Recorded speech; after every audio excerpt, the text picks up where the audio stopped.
Një zhdukje bujshme dhe një rikthim edhe më tronditës. Jo ashtu siç e mbajnë në mend ndjekësit. Tash, pa mbulesë dhe me emrin Maria. Kjo është historia e Meriam Lumit, teologës që dominoi rrjetet sociale shqiptare dhe u largua pa pritur në vitin 2024. Arsyeja e largimit, një stuhi e vërtet online.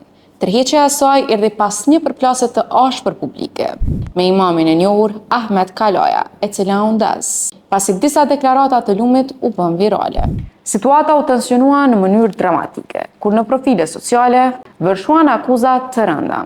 Djegësit pretenduan se Lumi kishte përfituar financiarisht nga besimtarët, madje duke arritur të blinte një shtëpi me paratë e tyre.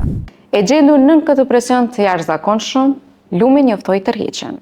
Ky largim mbylli në ato kohë kapitullin e një figure komplekse dhe teje të ndjekur. Pas më shumë se një vit i heshtje të plotë, ku shumë menduan se ai është larguar përgjithmonë, ndodhi kthesa. Ajo është rikthyer, por jo më si Meriam Lumi. Ajo është rikthyer në rrjetet sociale me emrin Maria dhe me një transformim drastik që ka shokuar komunitetin e saj të dikurshëm. Ajo është shfaqur pa mbulesën islame. Ky ndryshim rrënjësor dhe ky identitet i ri kanë rihapur debatin, duke e kthyer atë sërish në qendër të vëmendjes publike. Përgjatë këtij viti, Meriemi nuk pati mundësi që t'ia ndalë vdiq. Vdiq nga dhimbjet e mëdha që janë shkaktuar.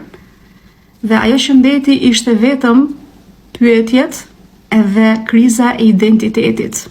Edhe kam kaluar në një krizë identiteti që nuk e dija më çfarë jam, kush jam, edhe nëse keni kërkuar, domethënë sqarim përse unë e kam hequr shamin, kjo është sepse jam duke e kërkuar rrugën për tek Zoti, njëjtë siç e ka kërkuar Ibrahimi alayhis salam, që duke i gjetur vetë pa e mësuar nga askush dhe nga asgjë.